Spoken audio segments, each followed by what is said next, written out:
Mi cuñada ha cruzado todos los límites imaginables, lleva años obsesionada con mi esposo, y después de una serie de eventos perturbadores, temo por la seguridad de mi familia.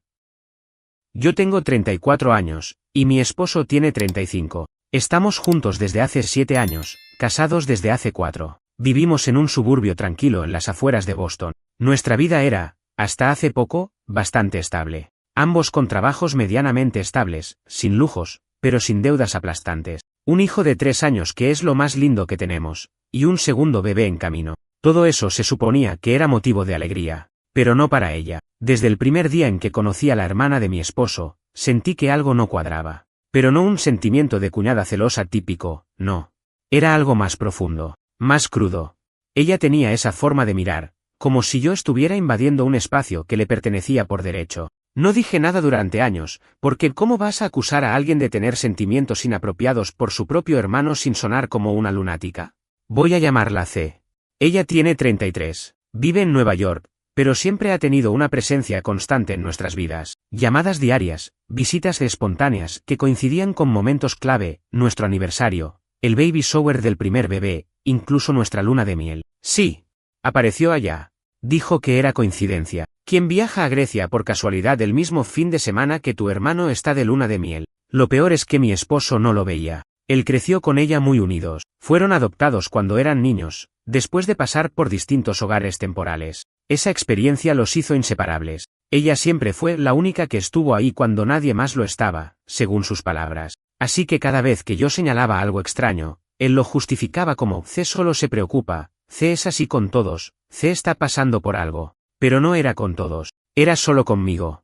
Desde el primer momento, noté cómo me ignoraba en reuniones familiares. Me hablaba solo si era absolutamente necesario. Se refería a mí como ella incluso cuando yo estaba al lado. Y, con el tiempo, comenzó a competir por la atención de mi esposo de maneras cada vez más enfermizas. Le enviaba mensajes a medianoche, fotos antiguas de ellos dos abrazados en su adolescencia. Una vez, encontré una nota escrita a mano en su maleta cuando volvimos de un viaje a Vermont. No tenía nombre ni contexto, pero decía, ¿te acuerdas cuando dijiste que nunca amarías a nadie como a mí? Confronté a mi esposo. Él se molestó. No conmigo, sino consigo mismo. Dijo que probablemente había dicho eso cuando eran niños, después de un cumpleaños difícil o algo así. Que todo tenía una explicación. Que no la juzgara. Que ella tenía problemas de salud mental que venía arrastrando desde que tenían 10 años. Me pidió paciencia, y se la di. Durante años. Hasta que pasó lo del ultrasonido. Estábamos en la semana 20, primera ecografía en la que podríamos saber el sexo del bebé. Invité a mi hermana y mi mamá. Mi esposo, por supuesto, estaba. No invité a C. No porque quisiera hacerla sentir excluida, sino porque era una cita íntima. Pero de alguna manera, ella apareció.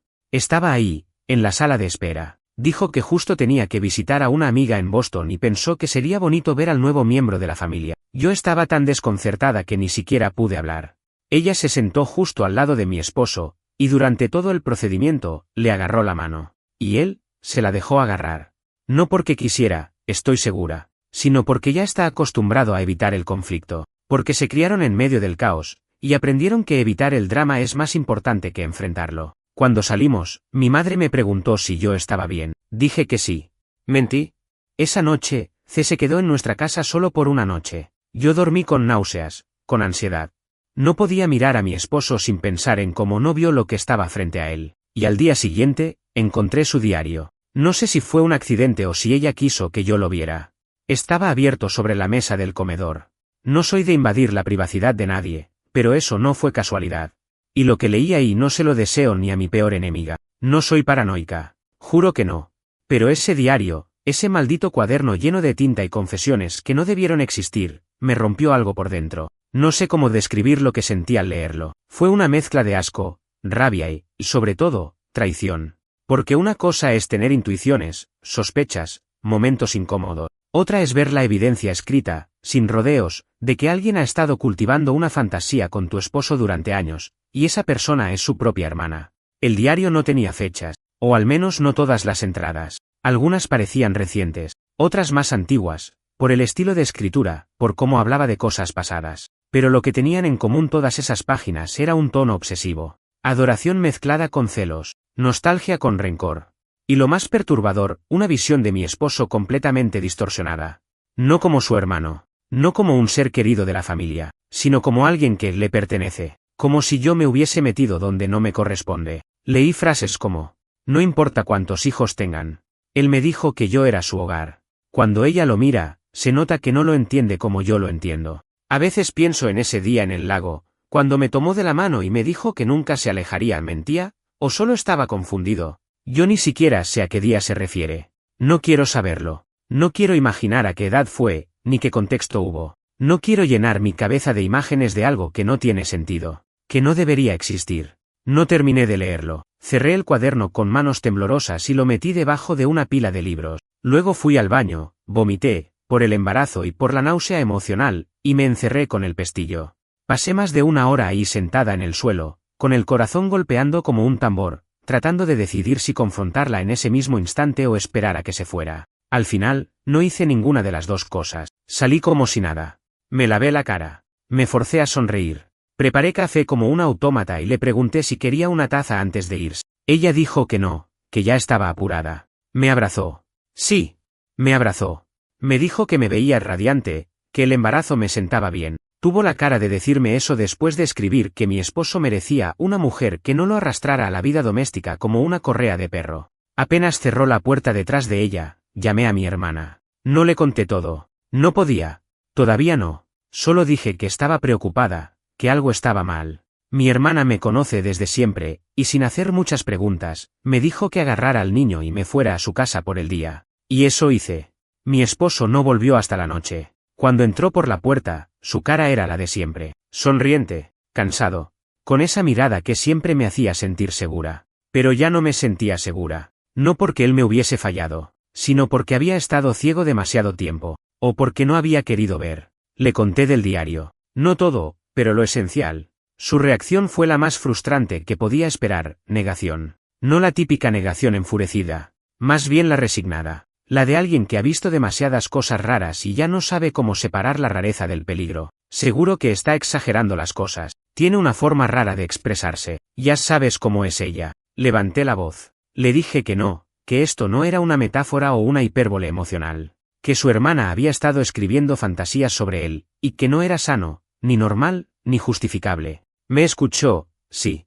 Pero en su cara vi esa lucha interna, entre protegerme a mí y proteger a la imagen que tiene de su infancia, de su hermana, de su familia rota que solo funcionaba gracias a su vínculo con ella. Y después soltó la bomba. Hace unos años, ella me dijo que tenía sueños conmigo. Sueños íntimos. Me quedé helada.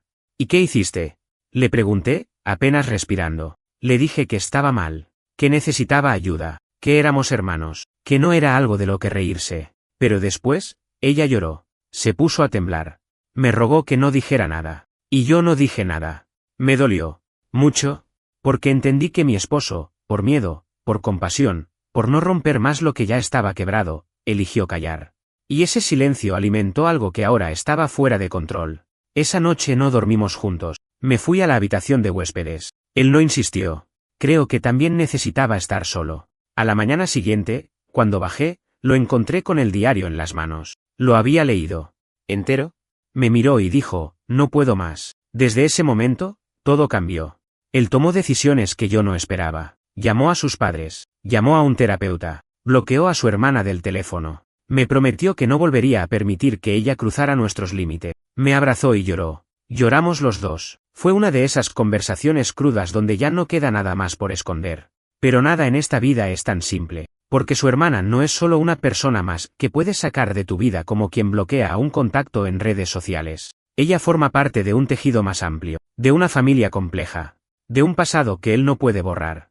Y aunque ahora está tomando medidas, lo que vino después fue aún peor. Porque cuando una persona obsesiva siente que está perdiendo su control, no se retira en silencio. Las primeras señales de que C no iba a aceptar su exclusión aparecieron en menos de 48 horas. Mi esposo, lo llamaré simplemente, había bloqueado su número, pero aún así comenzaron a llegar mensajes desde otros contactos, números que no teníamos registrados. Algunos venían con nombres falsos, otros directamente en blanco. El patrón era siempre el mismo: mensajes largos, erráticos, mezcla de súplicas y reproches. Uno de los primeros decía: sé que te hicieron hacerlo, sé que ella está manipulando todo. Tú no eres así. Tú no me harías esto. No después de todo lo que vivimos. No después de lo que me prometiste. Lo más enfermizo era cómo cambiaba de tono dentro del mismo mensaje. Pasaba de acusarlo de traición a suplicarle que no la dejara hundirse. Le decía que ella, yo, estaba contaminando su memoria, que pronto él no sabría diferenciar lo que era real de lo que le habían implantado, que los recuerdos de su niñez, de cuando compartían una habitación, de cuando ella lo cuidaba en silencio, estaban siendo borrados por una mujer que nunca entendió lo que significa amar desde la raíz. Yo no tenía idea de que alguien pudiera llegar tan lejos emocionalmente sin haber cruzado esa línea física, porque todo en sus palabras parecía una historia de expareja despechada, de alguien que había compartido una relación íntima y no podía soltar. Pero eso era lo peor de todo, no la compartieron. Nunca existió más allá de su cabeza. Ella construyó esa narrativa a lo largo de los años, gota a gota, momento a momento, hasta convencerse de que tenía algún derecho sobre él. Y ahora que él le cerraba la puerta, ella estaba en guerra. En ese punto, empezó a tener pesadillas. Dormía poco. Se despertaba sobresaltado, murmurando cosas que no entendía. Me confesó que tenía miedo, no tanto por él, sino por mí, por nuestro hijo, y por el bebé que estaba en camino, que sentía que todo esto se le había ido de las manos y que quizás nunca lo había tenido bajo control, que pensaba que ignorarla era la forma más compasiva de actuar, pero que eso solo la dejó crecer en una dirección equivocada, como una planta torcida que nadie se atrevió a podar. Le dije que no podíamos seguir así, que necesitábamos protegernos, no solo físicamente, sino emocionalmente. Ya no se trataba de ella solamente, se trataba de nuestra paz, nuestra salud mental, la seguridad del hogar. Así que tomamos una decisión: cambiar nuestros números de teléfono, instalar cámaras nuevas en casa, reforzar la cerradura, y cortar cualquier contacto indirecto con C. Eso incluía a los padres de E, que aunque eran personas buenas y bien intencionadas, todavía tenían la esperanza de ayudarla sin enfrentar el problema real. Porque claro, para ellos, C seguía siendo su hija que había sufrido demasiado desde niña, que tenía problemas de apego, pero nunca malas intenciones. Les explicamos que no era cuestión de juzgar, sino de poner límite, que lo que ella sentía por su hermano no era solo inapropiado, era peligroso. Y no solo para nosotros, sino para ella misma, porque vivir anclada a esa fantasía era una forma de autodestrucción lenta. Ellos lo tomaron con la gravedad que ameritaba, pero aún así hubo ese aire de incomodidad. Como si por hablar de lo que nadie quería mirar, estuviésemos rompiendo una especie de pacto familiar tácito. Una noche, mientras cenábamos en silencio, y apenas probaba bocado últimamente, recibimos una llamada por el teléfono fijo. Casi nadie nos llamaba por ahí. Pensamos que era algún error o spam. Pero atendió. Al principio, silencio. Después, una voz temblorosa. Era ella. No me corten. Solo quiero escuchar su voz una vez más. Colgó. Se levantó, fue hasta el teléfono, lo desenchufó, lo guardó en una caja y no dijo una palabra más el resto de la noche. 2 días después, nos enteramos que había intentado presentarse en su trabajo.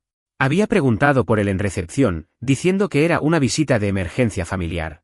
Por suerte, los empleados tenían instrucciones claras sobre visitas no autorizadas. No la dejaron pasar. Nos llamaron de inmediato. Fue entonces cuando comprendimos que estábamos tratando con algo más profundo. No solo obsesión, sino descontrol total. Habló con su jefe. Le explicó parcialmente la situación. El jefe, por suerte, fue comprensivo. Le permitieron trabajar unos días desde casa mientras veíamos cómo actuar. Ahí fue cuando decidió contarle a su hermana biológica. Ella no estaba tan cercana a C, pero igual se mostró conmocionada. Dijo que siempre pensó que C tenía un apego raro a E, pero que jamás se imaginó que hubiese llegado tan lejos. Y soltó un dato que nos dejó helados. Cuando estábamos en la universidad, C solía leer en voz alta fragmentos de cuentos, inspirados en su familia. Pero cuando los escuchabas bien, eran claramente sobre ustedes dos. Amor prohibido entre hermanos, cosas así. Creí que era una fase oscura o una forma de procesar su infancia, ahora no estoy tan segura. Se quedó callado por minutos. Me miró. Y por primera vez desde que todo empezó, vi miedo en sus ojos. No confusión, no tristeza. Miedo real. No sabemos hasta dónde va a llegar. Y tenía razón. Porque la siguiente vez que C apareció, no fue a través del teléfono, fue en persona. Fue un sábado. Llovía con esa intensidad pesada que hace que todo se vea más gris de lo que ya está. Yo había dormido muy poco, el embarazo no me estaba dando tregua y llevaba varios días más callado que de costumbre. Estaba en la cocina, preparando panqueques para nuestro hijo, cuando escuché el timbre sonar. No un timbrazo casual. Sonó como alguien que presiona y no suelta. Instintivamente, se me revolvió el estómago. Se asomó por la ventana del pasillo. Se quedó congelado. Me dijo, es ella. Ni siquiera me dio tiempo de procesarlo. El niño estaba en la sala viendo caricaturas, ajeno a todo. Me dijo, sube con él al cuarto, cierra la puerta. No abras hasta que yo diga. Lo hice sin discutir. Llevé a nuestro hijo arriba con una excusa tonta, algo de jugar en la fortaleza secreta, y lo metí en nuestra habitación. Cerré la puerta. Y esperé. Desde la escalera, podía oír sus voces. Primero, baja. Después, más alta.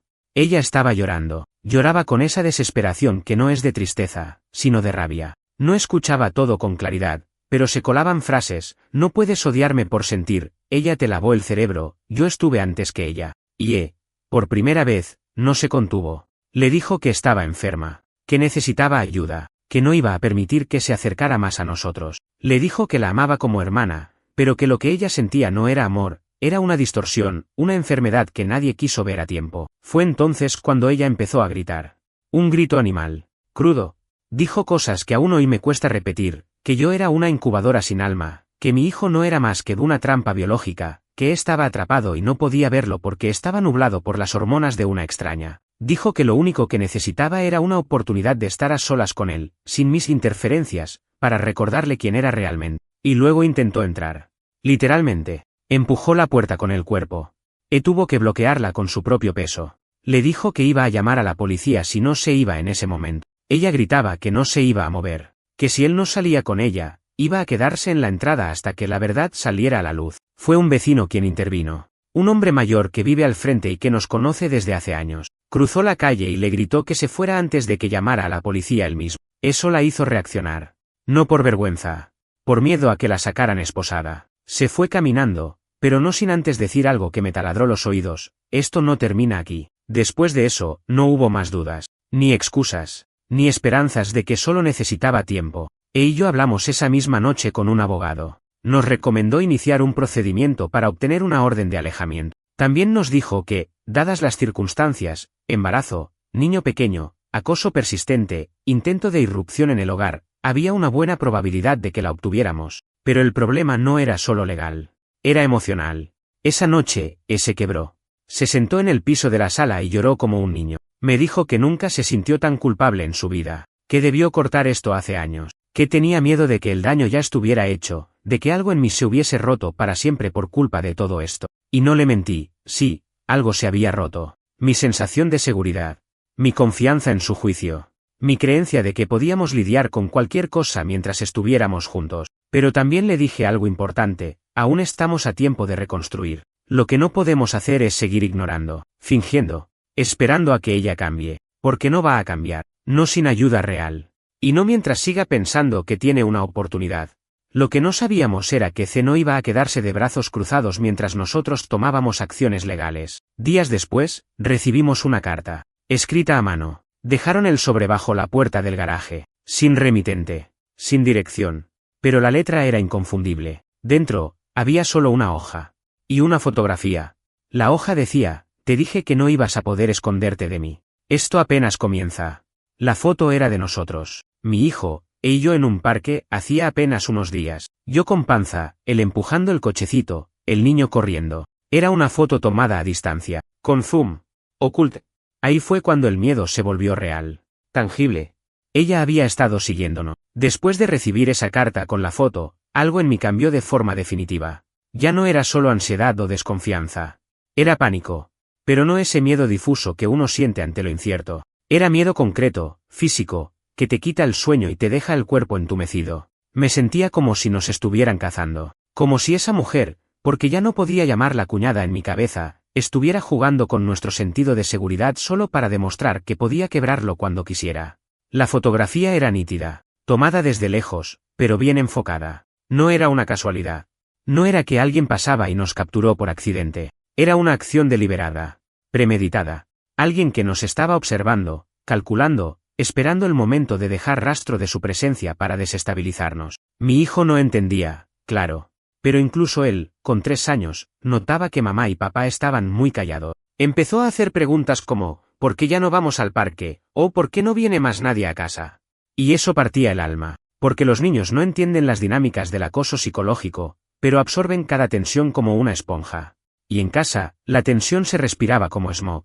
Él llamó de inmediato a la policía. Mostró la carta y la foto. El oficial que vino a nuestra casa no era especialmente empático, ni lo esperaba, pero hizo su trabajo, tomó nota, hizo un informe, nos dijo que deberíamos reforzar nuestras cámaras de seguridad y que presentar la orden de alejamiento con este nuevo elemento de hostigamiento probablemente aceleraría el proceso. Yo no salí de casa durante 5 días seguidos. Literalmente no puse un pie fuera. Compramos por delivery, pospuse los controles del embarazo, no llevé al niño a la guardería. E intentó mantener la rutina, pero se le notaba cada vez más desgastado. Se levantaba en medio de la noche a revisar las cámaras, saltaba cada vez que sonaba una notificación en su celular. Y en los momentos de calma, se sentaba solo, en silencio, con los ojos clavados en algún punto sin mirar nada. Un día, finalmente, me quebré. Me encerré en el baño y grité. No lloré. No golpeé nada. Solo grité. Un grito seco, desesperado. Como si de repente ya no pudiera aguantar la presión acumulada. Me escuchó. Me tocó la puerta, me llamó por mi nombre. No entró. Solo se quedó ahí, repitiendo, lo siento, lo siento, lo siento. Esa misma noche, decidimos que no podíamos esperar más. Al día siguiente, fuimos al juzgado a presentar formalmente la solicitud de la orden de alejamiento. Llevamos todo, capturas de los mensajes, registros de llamadas, el audio de la vez que llamó desde el fijo, una copia de la carta, la foto. Incluso aportamos una copia del diario, la parte más neutral posible, solo para demostrar el patrón obsesivo. El abogado nos dijo que era suficiente, que el caso tenía sustancia. La audiencia fue rápida, virtual, por videollamada. C no se presentó, aunque fue notificada. Nos otorgaron la orden temporal con efecto inmediato. Tenía prohibido acercarse a menos de 500 metros de nosotros, de nuestro hogar, del lugar de trabajo de y de la guardería de nuestro hijo. También se le prohibía cualquier intento de contacto digital. Si violaba cualquiera de esos puntos, la detendrían. Supe que esto no la iba a detener. Esa noche dormimos un poco mejor. Pero fue un respiro corto. Al día siguiente, su madre, mi suegra, nos llamó. No para defenderla. No para justificarla. Sino para advertirnos. C desapareció. Según su madre, esa misma mañana había salido de casa sin decir a dónde iba. No dejó nota, no atendía el celular.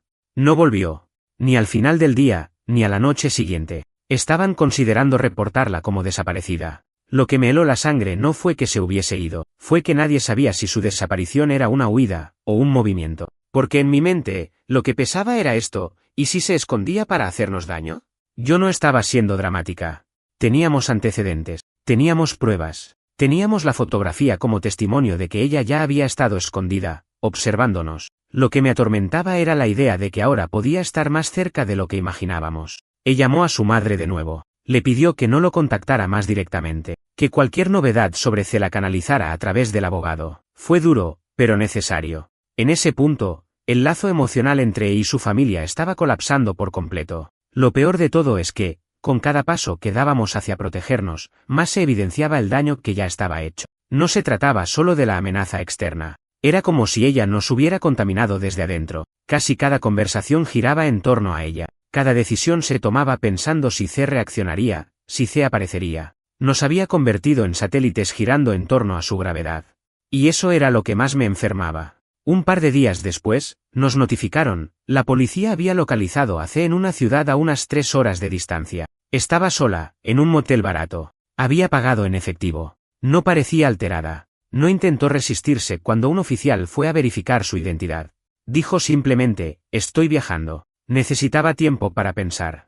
No la detuvieron. Técnicamente, no había violado la orden aún. Pero el mensaje era claro, no estaba tan lejos como pensábamos. Y eso nos mataba por dentro. Después de esa última notificación, el aviso de que C estaba en una ciudad a apenas 3 horas de distancia, la realidad se hizo insoportable. Ya no podíamos fingir que estábamos resolviendo las cosas, o que todo se calmaría pronto, porque lo que pasaba no era una crisis familiar. No era una discusión. No era algo que pudiera hablarse y olvidarse. Estábamos bajo amenaza real, constante, silenciosa. Y lo más jodido de todo, venía de adentro, de alguien que en teoría debería haber sido parte de nuestra red de apoyo. Ese fin de semana, me propuso algo que, al principio, me pareció extremo, irnos. Alquilar una casa en otro estado por un tiempo, cerrar redes sociales, dejar la ciudad al menos hasta que el bebé naciera. Yo estaba en el 7º mes de embarazo, cansada, agotada mental y físicamente, y la idea de empacar y largarme con un niño pequeño me parecía casi absurda.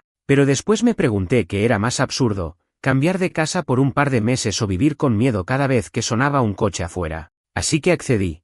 Rápidamente. Y sin mirar atrás. En 48 horas, encontramos una cabaña en New Hampshire, a unas 5 horas de donde vivíamos. No era ideal. No tenía hospital cerca. La señal de internet era mala. Pero estaba lejos. Estaba rodeada de árboles. No tenía vecinos pegados. Y lo más importante, C no sabía que existía. E habló con su jefe. Pidió licencia familiar. Yo, como docente, ya había entrado en licencia por maternidad anticipada por complicaciones leves del embarazo, así que no tenía que notificar nada. Mi hermana fue la única persona que supo a dónde íbamos. Ni su madre, ni su padre, ni nadie más. Cuando cerramos la puerta de nuestra casa por última vez antes del exilio, no sentí alivio, sentí derrota. Sentí que huíamos de un campo minado sin haber explotado nada, todavía. Como si hubiéramos esquivado bombas, pero sabiendo que no las habíamos desactivado. La cabaña era rústica, pero acogedora. Y durante la primera semana, vivimos en algo que podría describirse como calma artificial. Jugábamos con nuestro hijo en la sala, leíamos, cocinábamos juntos. Me daba masajes en los pies por las noches, y por momentos sentíamos que estábamos desconectados de la pesadilla. Pero esa calma era como una sábana muy delgada, sabías que debajo estaba el suelo frío. Una madrugada, se despertó sobresaltado. Tuvo un sueño con C. No un sueño íntimo, ni siquiera perturbador en ese sentido. Soñó que ella entraba a la casa, sin expresión, con una caja en las manos, y que le decía, esto es lo que querías, paz.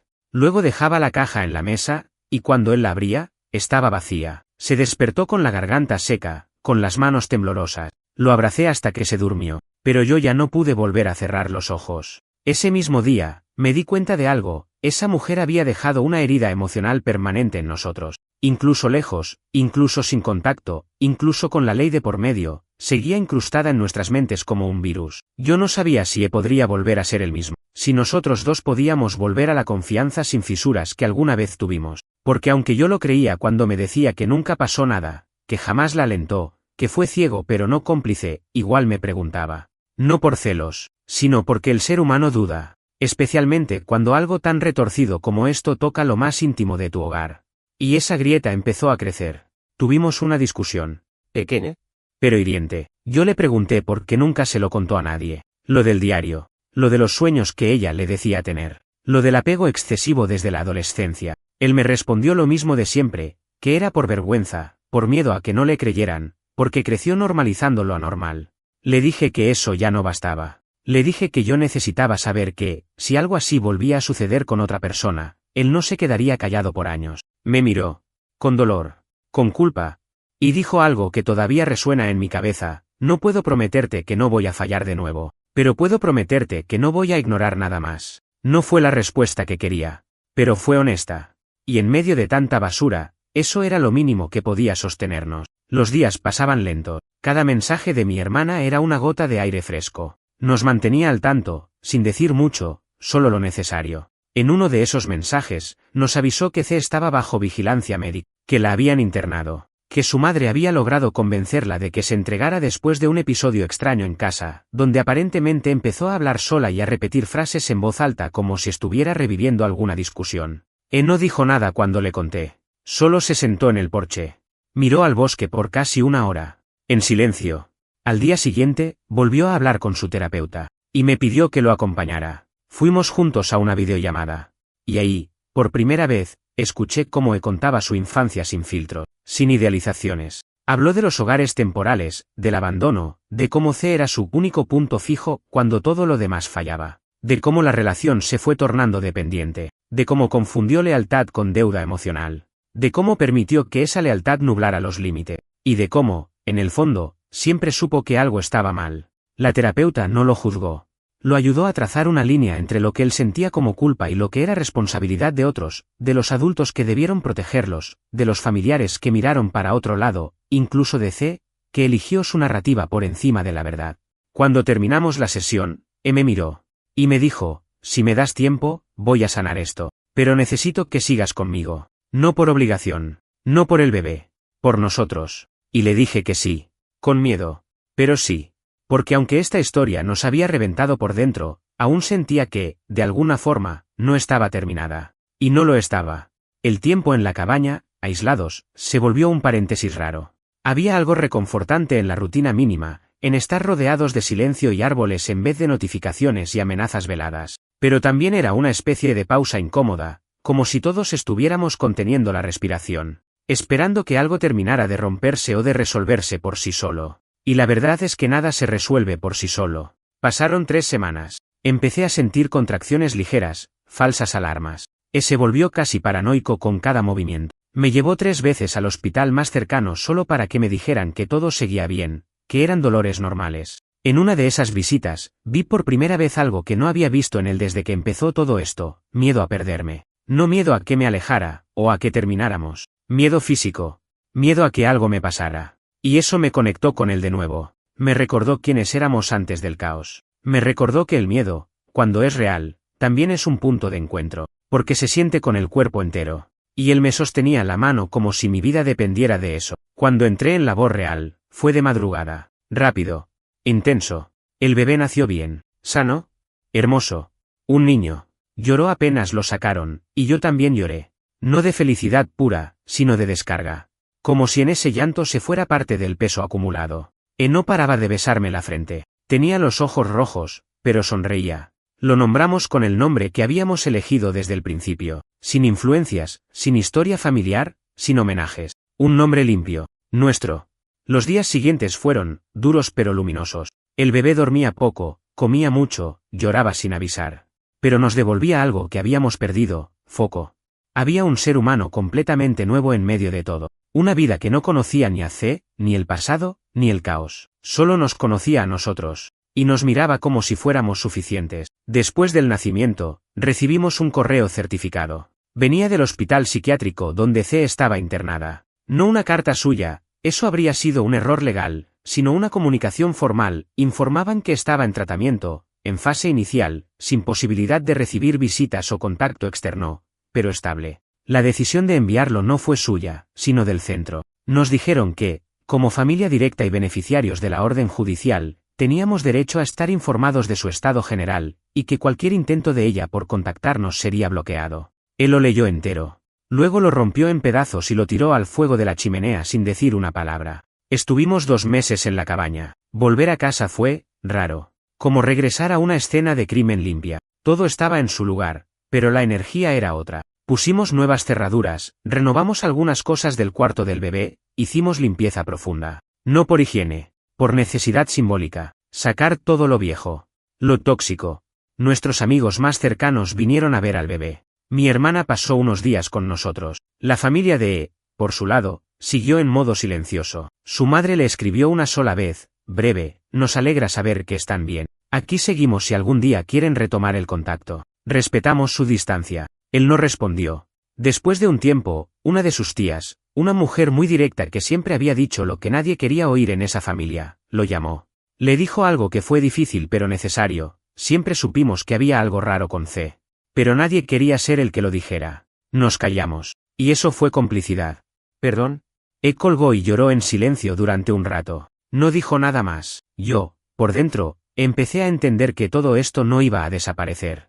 No iba a quedar atrás como una pesadilla con fecha de vencimiento. Iba a seguir con nosotros. Como un recuerdo sucio, como una alerta encendida. Pero también como una prueba superada. Porque lo que pasamos podría haber roto a cualquiera. Hubo una última cosa antes de cerrar el ciclo. Un día, semanas después de volver, abrí la puerta por la mañana y encontré un sobre en el buzón. Sin remitente. Dentro, una sola hoja.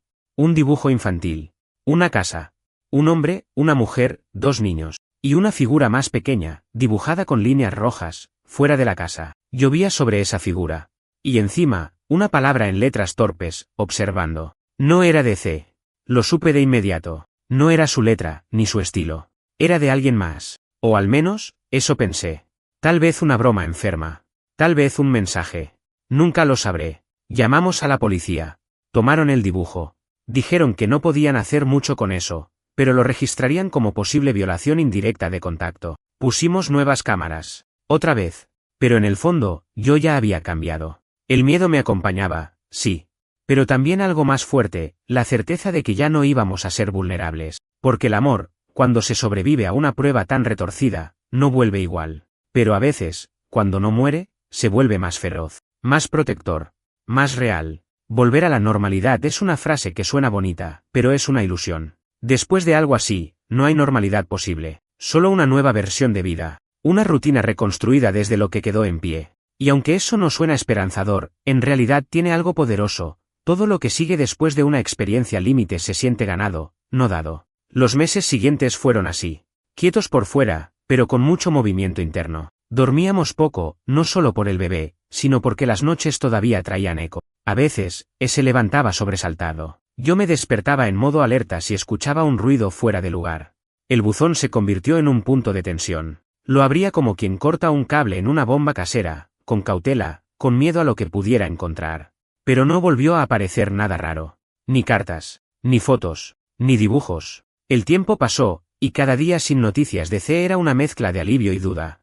Porque el silencio no siempre es paz. A veces es solo un intermedio. Pero también aprendí a dejar de vivir esperando la siguiente señal. No por ingenuidad, sino por salud mental. La terapeuta lo explicó bien, dejar de estar en modo defensa es una forma de curarse. Y yo seguimos en terapia, por separado y juntos. Fue incómodo al principio, especialmente para él. Tuvo que reescribir muchas verdades que traía desde niño. Tuvo que admitir que lo que para él era protección muchas veces fue abandono emocional disfrazado. Y que su hermana, a pesar de las circunstancias que vivieron, había cruzado una línea que él no supo ver, pero que no era su culpa.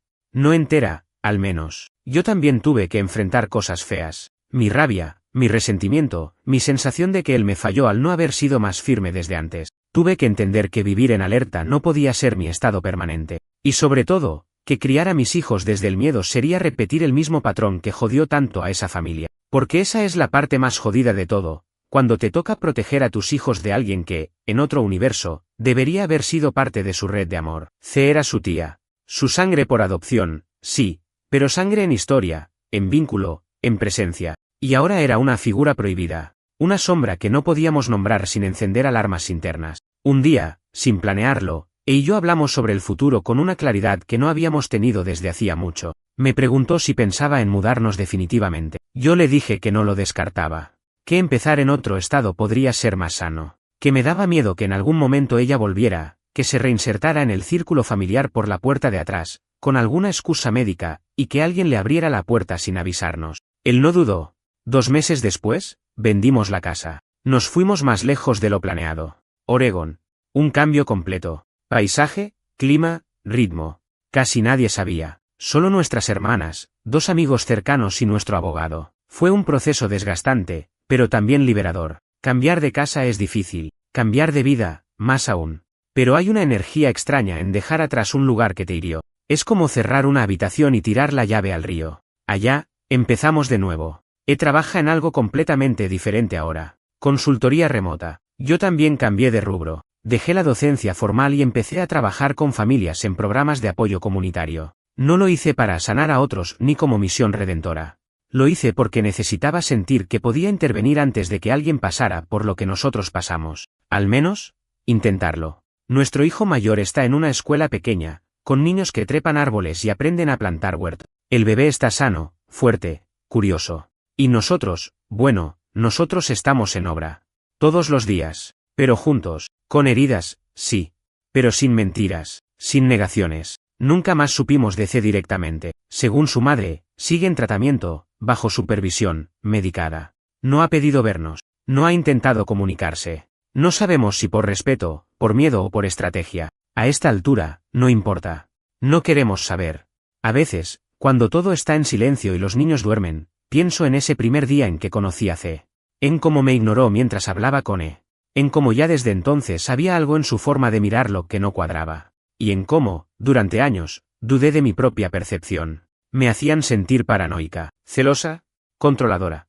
Pero yo lo sabía, siempre lo supe. Ese es el mensaje más importante que me dejó todo esto. Cuando algo te incomoda profundamente, aunque no tengas pruebas, aunque los demás lo minimicen, no lo descartes. La intuición no es prueba legal, pero sí es un grito interno. Escúchalo, cuídalo,